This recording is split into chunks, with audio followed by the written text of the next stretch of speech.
On the laptop before me, I'm looking at a series of photographs that Rosalie Gunawan has curated for me. In one photo, I see a village carved into the side of a mountain among terraced fields, shrouded by mist, thatch roofs, and colors of teal, silver, ochre, and black. The second photo is a close-up of a vine bridge suspended high above a turquoise river. Connecting the bridge's planks to one another are rows of vines robustly woven and reinforced by steel cables. Rosalie's right foot is positioned on a plank to show the intimidating gaps between them. These photographs documenting Rosalie's travels in the Iya Valley are the starting point of our discussion on history tourism, folklore, and the making of identity in the region. Thank you, Rodney, for that introduction and for joining me on this podcast. To give a little context into this collaboration, Rodney and I met in the first year of our master's program. We actually lived in the same residence together, and we had joked about doing some academic project together since taking the same qualitative methods course.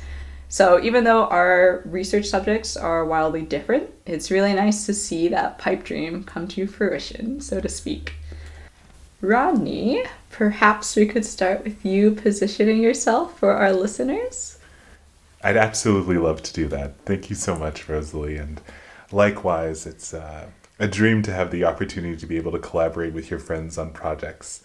And even though, as you mentioned, our areas of research differ, I think the opportunity to sit down with you here today sort of draws on some of my own lived experience as someone who has indigenous Fijian heritage and the ways in which I've seen tourism play out in the lived experiences of my family and of my relatives back home in Fiji, and the way that many of the dynamics, whether similar or different in terms of how the tourism industry sort of relies and constructs particular identity and what that means in turn for how people are treated in their own communities. So when I think about, my relatives in Fiji, how sometimes they can be treated by tourists as backdrops. So based on these experiences and then just my broad interest in the context of British Columbia with tourism as a boom-bust economy in remote and rural communities as well, I hope that I'll be able to bring, even if it isn't my area of study per se, questions that will help sort of unfurl for the listeners the various dimensions of tourism in the Iya Valley. I don't think I've actually introduced myself yet. Well, I did to an extent, but my name is Rodney. My pronouns are he, him, and they, them. Identify as queer.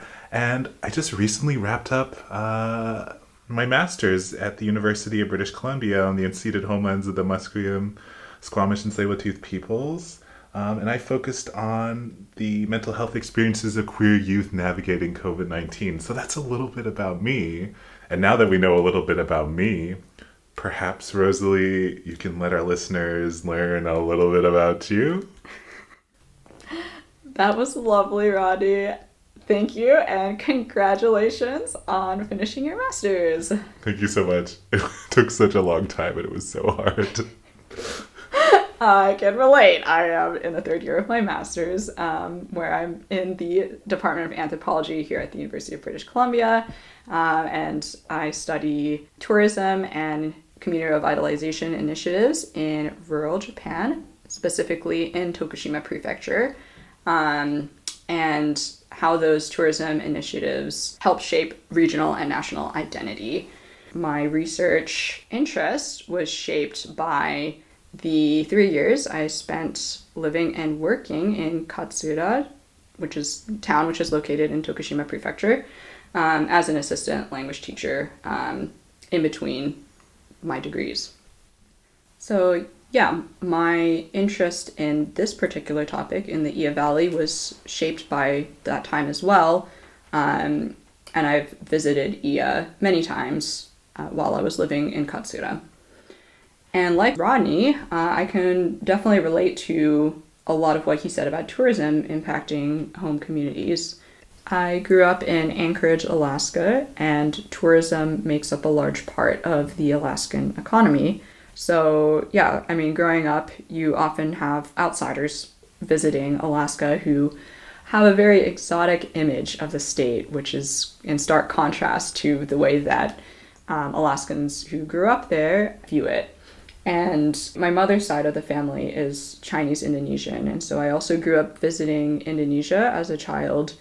And you like recently there are a lot of people who are interested in Southeast Asia and traveling to there, and a lot of people I meet will be like, oh yeah, I love Indonesia, and they've only been to Bali and all they do is like drink on the beach and party and have like never actually talked to a real Indonesian person or experienced anything about the culture. So yeah, I mean, there are a lot of personal experiences where perceptions of these places greatly differ than the way that they play out on the ground.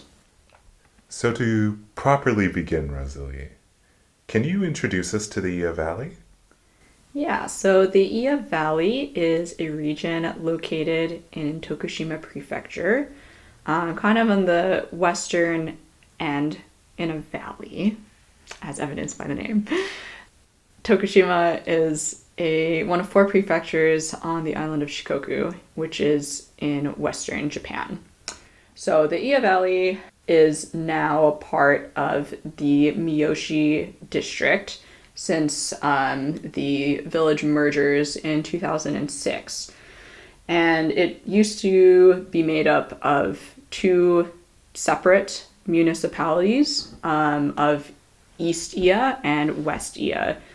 Traditionally, Eastern Iya has been much more difficult to access because of a lack of road construction, although access into the Iya Valley region in general was pretty difficult until the 20s, which is when the first major road into the region was completed. So the Iya Valley within Japan has been known as one of the 3 most secluded or undiscovered valleys in the country, which has, of course, led to a kind of sensationalized image of the area. For the most part, Iya was only visited by domestic tourists, although tourism didn't really catch on until much later, which was through, ironically, the publication of a book by a non-Japanese person, the American Japan specialist, Alex Kerr. And he wrote a book which was originally in Japanese and then translated into English in 1996, which is known as Lost Japan. And within Lost Japan, Kerr talks about his experiences kind of exploring Japan in general and then stumbling upon the Iya Valley and being enthralled with or fascinated with some of the traditions that were still continuing there that had died out in the urban centers that he had mostly been based in. And after that, he bought a house in Iya, which he then refurbished into a hotel and now is a nonprofit that has really kickstarted the revitalization movement in Iya. So after some of those efforts in bringing people back to the countryside, Iya actually became a bit more well-known domestically in Japan as well as internationally, and then really took off in the 2010s when there were a few publications on the mysterious scarecrow or doll village that is located in Iya as well, in the village of Nagoro. So in 2014, there was a German documentary created by a man named Fritz Schumann called The Valley of Dolls, which focused on Nagoro and the scarecrows or life-size dolls that were made there. And since then, there were many headlines in Western major publications that kind of sensationalized the Iya Valley. So to read out some of the names of these headlines, we have life-size dolls have taken over this near-deserted town, and there are no children here, just lots of life-size dolls, as well as a kind of more broad one. Few Americans know about this mysterious remote valley in southern Japan. So those are kind of some of the names of these publications in popular news outlets from mid to late 2010s, and the Iya Valley has kind of skyrocketed as a tourist destination since then. When I was living in Tokushima and visiting the Iya Valley, I remember seeing busloads of tourists going to the doll village specifically and like meeting the lady who makes the dolls, and her talking about like, yeah, you have people from not just Asia or within Japan, but lots of primarily overseas tourists who had come to visit the area. So those are just some examples of how the Iya Valley is portrayed in the media and just a little bit about its history. We know that aging is a concern in many of the rural and remote villages in Japan, including those in the Iya Valley. Can you tell us a little bit about what depopulation looks like and how it has impacted the long-term residents who have lived there in the Iya Valley for their entire lives? Yeah, so I just like mentioned the village of Nagoro, which, as many news headlines will tell you, there are now more dolls there than there are living residents. And depopulation is a major concern in rural areas in Japan, but also across the globe, especially like in the United States as well and in Canada. It's just a major problem of the countryside being a less attractive place to live when you have urban centers with more job opportunities and more convenience and more connection to other places in the world. So yeah, depopulation in the Iya Valley has been continuing at a steady rate, where currently the population of Miyoshi City is around 24,000. But when you look at the breakdowns for the Iya Valley, East Iya has a population of about 1,000 people, and West Iya has about 900 people, which I think is rather interesting because Western Iya is the area that is a little bit more accessible, and there are less people there now than Eastern Iya. And I think that says a little bit about the successful revitalization initiatives there. So that is an area where there's sometimes a few more families, or like the numbers increase, usually in the single digits, but it does go up in Eastern Iya than in other areas. As for how depopulation impacts the lives of people every day, I mean, you have less access to various resources because many of like the younger population, the people leave for high school or for college in urban centers, and then they create new opportunities there and then just never really move back to the countryside where you have more like salary jobs. And yeah, those opportunities are limited. Like you either like working in a school or you're working in like a bank or a convenience store or something. And sometimes there's just less opportunities for more specialized careers. So yeah, you have the shrinking workforce, which impacts things in myriad ways, whether it's less people able to take care of the aging population and like the increase of nursing homes, but also the schools continue to shrink and places close down, schools shutter, and then the town kind of disappears in a sense, which is kind of what is happening to Nagoro, where there are, like the major junior high school has shut there and there are only like 20 residents left who are all elderly. So earlier in our conversation, you shared a little bit about how you spent some time working in Tokushima. What do concepts like depopulation look like, and how did you experience them when you were there in Japan? Yeah, so I was employed at a junior high school when I was in Tokushima. And I remember when I first started working there, there were about 40 students in the incoming class, split into two separate classes.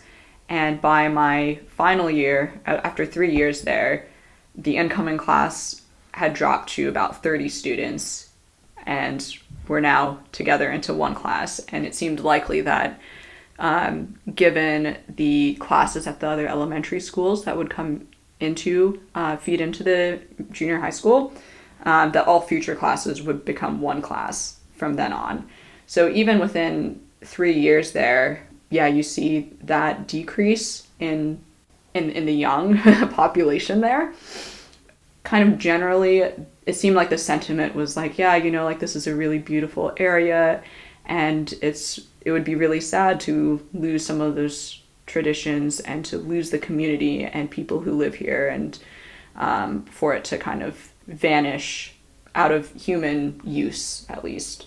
So yeah, I mean, for the Iya Valley, like I did meet people who lived there, of course, and some students that were studying at the junior high school there, and they had very long commutes to even get to the schools, because there are neighborhoods that are pretty spread out, and some of them take like an hour to commute to school every day, which is pretty long to do that.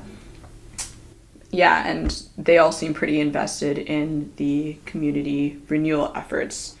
I should also mention that in the town that I lived in, they do have a community revitalization center that I was involved in to some capacity, mostly in translating or interpreting different events that would attract visitors to the area, often like fellow English teachers, non-Japanese English teachers in the area.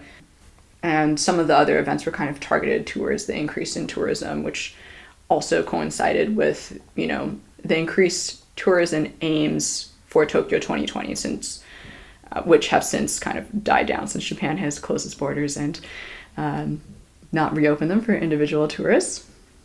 To give some concrete statistics for the town that I lived in, for Katsura, the population has cut in half since 1950, which of course is about 70 years at this point. So the population currently sits just under 5,000 people, and the median age is 57 years old for men and 61 years old for women, which compared to the nationwide median of 48 years old is quite a bit higher. So yeah, I mean, like when talking about those issues of depopulation being a trend in many countries in the global north, Japan still does have the highest median age among those, and then in the countryside you have a much higher median age.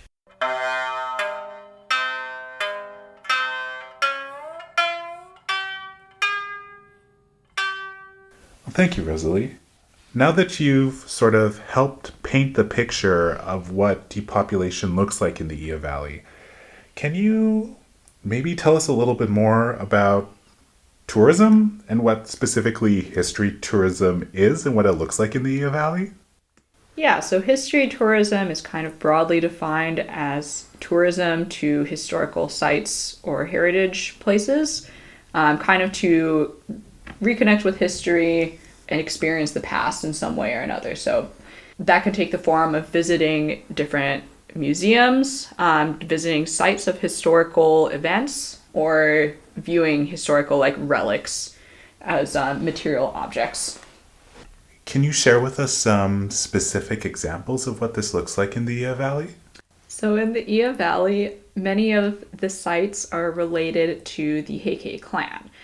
So to go back on a brief history tangent. We love that. During the kind of medieval period of Japan, during the Heian period, which the dates for that are from 794 to 1185, the Heikei were one of the clans that had a lot of influence in the court system. So there were some Heikei that were somehow related to the emperors and were in power. One of the other major clans at the time was the Genji, who ultimately ended up clashing with the Heikei and winning. The Battle of Dan no Ura, which was on April 25th, 1185, was the decisive battle in the Civil War that ended up with, of course, the Genji winning and the rule of the political court shifting in their favor. So it's really this battle that relates to the Heikei and their defeat and has resulted in a lot of history tourism sites. The Battle of Dan no Ura was a major sea battle fought on the Strait of Shimonoseki. The Heike had on their side the emperor, who was only 6 years old, and controlled by his grandfather, the regent Taira no Kiyomori, who is a Heike. And the Heike also had the three imperial treasures of the sword, jewel, and mirror on their side.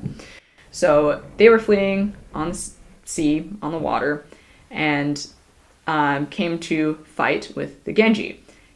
They were losing, like quite literally being slaughtered by the Genji, and in order to evade capture and further torture at the hands of the Genji, the emperor's grandmother took the emperor and plunged both of them over the side of the boat into the water, and of course perished that way. Many other Heike warriors also died by committing suicide in a similar fashion, and they also tried to throw the imperial treasures overboard as well to deny that ruling legitimacy to the Genji. The official narrative has it that the sword and the jewel were tossed overboard, and the jewel was later recovered by divers, but the sword was somehow found or like remade or delivered by supernatural means, but the original narrative was said to have been passed down. So that's kind of the official narrative of the Battle of Danaura, and that was in 1185, which you'll also note was the last year in the Heian period. So this event and the defeat of the Heike in this battle was what heralded the change of era and the change of power, which would be the Kamakura period. So to relate this back to Iya, Rodney, are you ready for some conspiracy theory level alternative events? You know, Rosalie, I was waiting for you to ask if I was ready for a conspiracy theory, and you know what? I am. Well, let me tell you, in this series of events, the Emperor Antoku was said to have been replaced by a body double in this battle. He did not actually die. His body double died, and another Heike warrior took the emperor and fled to the Iya Valley along with the sword, the imperial sword, which was not lost at sea. And they attempt to live out their days in Iya, though the emperor dies after a year and was cremated, and there's like a shrine that is said to be dedicated to him. And the other Heike warrior, who changes his name from Noritsune to Kunimori, does live out his days in Iya. And there are people living in Iya who are said to have been descended from him. Wow. So you're telling me the sword is not lost in the ocean. The emperor not only doesn't drown, but lives another year, which is not much longer, but nonetheless survives. And then the warrior that saved him has descendants that live in the valley right up until this day. So what do these alternate tellings of historical events mean for the identities of the people who live in the Iya Valley? Well, I can't say how many people living in Iya actually believe these alternate facts as reality, but when you look at the tourism initiatives, when you look at the major tourist sites, they all perpetuate those alternate tellings of history. So, for example, you have the Kazurabashi vine bridges, which are said to have, there are multiple origin stories, but the main origin story is that the Heike built them so that they and their horses could cross the river and be able to easily cut away the vines and cut off access across the gorge from chasing Genji warriors. Mount Tsurugi is another example of a tourist destination with Heike folklore relating to it. So Mount Tsurugi is the second highest mountain in western Japan, and the name Tsurugi literally means sword, and the sword, the imperial sword, is said to have been buried somewhere on this mountain. And there are also various other stories, like with the sword resting somewhere on a pine tree, with the flat summit being used for Heike warriors to train their horses on, little things like that. So you have like these major tourist sites, which of course are marketing tools. So if you think about tourism as a tool for identity construction, the Iya Valley markets itself as being a region that perpetuates a authentic telling of Japanese history and culture.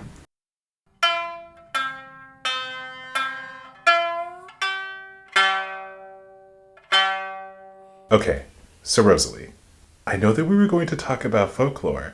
So we have these tellings of history that are very much etched into the landscape of the valley, whether it be the flat top mountains on which you described the soldiers sort of trained their horses on, or it be the sword amongst the pines, or the bridges themselves, the vine bridges, created in order to sort of facilitate easy escape once pursued by the Genji.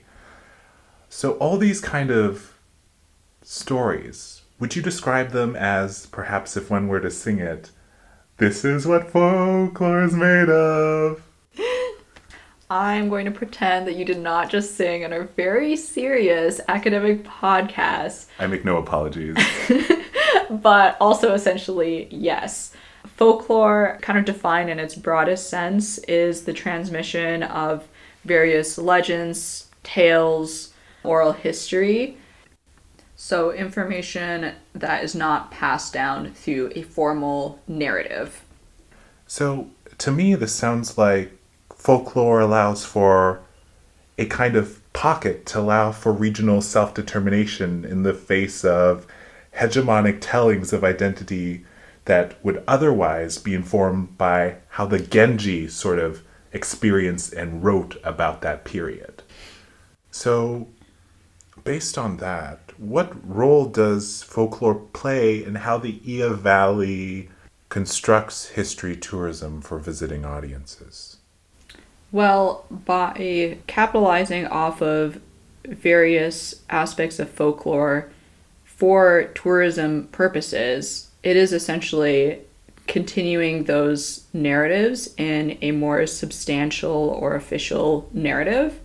So in the case of the Iya Valley, by marketing a lot of those tales of the Heike, it's essentially asserting this alternate claim to the throne, alternate claim to being the legitimate holders of like authentic Japanese culture and potentially political power as well. So if we look at the development of folklore in Japan, which starts with a man named Yanagita Kunio, who established the Japanese School of Folklore Studies called Minzoku-gaku.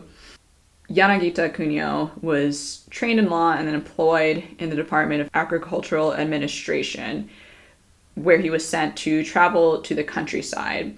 At that time, he was reading a lot of Western ethnographies by kind of the early anthropologists, and he was very inspired by that. So he began recording a lot of the oral traditions and customs in rural communities. So while Yanagita was going around the countryside doing various surveys in the 1920s, he established a kind of classification of different village types, or proposed a classification, I should say. And amongst those was one that is particularly applicable to the Iya Valley. And I should also note that Yanagita had written or mentioned Iya in his writings, mostly in regards to the etymology of it.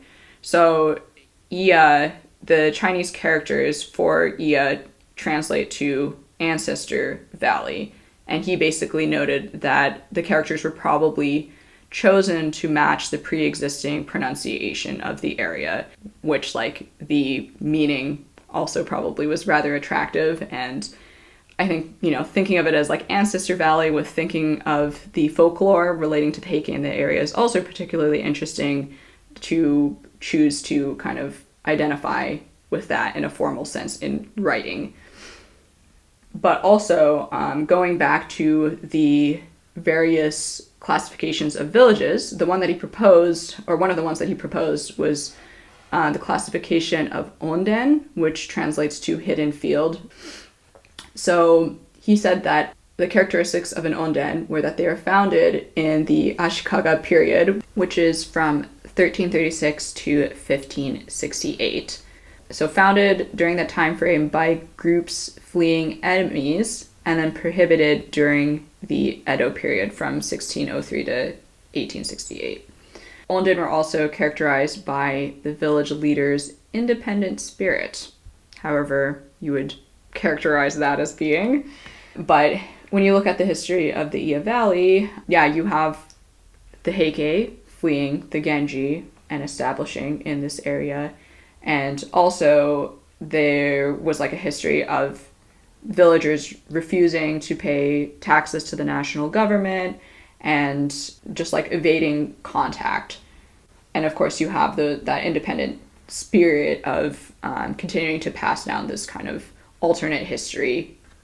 Okay, so maybe this is just me on the threshold of realization, but just hearing you talk about history tourism and folklore, while we did start this conversation focusing on depopulation and what that looks like in the Iya Valley, it sounds like to me, based on what you shared, that history tourism in the Iya Valley is a tale that's not only a reaction to the processes of depopulation and how it's impacting local communities, but also that this is a centuries-old process, whether it be stemming in the very etymology of the name Iya Valley and in the folklore, that is also not just about what presently is focusing on revitalization, but also has to do with the assertion of an alternate history and identity. Yeah, that's a great way of summarizing kind of the gist of this whole podcast. And also to quote Yanagita Kunio, in all countries, folklore is national. So despite the alternate telling of history through the tourist initiatives or the tourist sites in the Iya Valley, they are still a history that is important to the whole of Japan, even if it's not the national narrative. I really like how you phrase that, Rosalie, because oftentimes when I think of national identity, I think of it as like a sort of unchanging kind of singular narrative. But it sounds like what you just shared is that there's actually room for conflict in how we can and how we continue to seek to kind of construct our own identities, whether it be at a regional level or nationwide. Yeah, and I think one of the really interesting things about Iya's identity versus the national narrative in Japan is that, you have the official way that power was like passed on and like how the imperial line continued and things like that. But then you have the countryside and Iya kind of promoting this alternate history, and kind of the national government of Japan identifying the countryside or equivalating the countryside as being a site of more authentic traditions. And so in a way, when you think about it like that, you're kind of legitimizing that folklore in a sense. And I think on that note, it's perhaps this time that we wrap up our conversation together today. I just want to say, first, thank you to our listeners who took the time to listen to this podcast episode. And then also, thank you to Rosalie. I know that I learned a lot in engaging with the subject matter and also having the opportunity to sort of test you in terms of your knowledge of the area and kind of challenging how you think about it as well, based on my own kind of understanding and frameworks that I use to walk through the world in the way that I do. So, thank you so much for this opportunity. And likewise, thank you, Rodney. You asked some really great questions that have, helped me refine my own knowledge of this subject matter. And it's just great to think things through with you and have an opportunity to kind of mull over the side project of mine. So, yeah, it was a great experience. Thanks for tuning in. And with that, our episode comes to a close.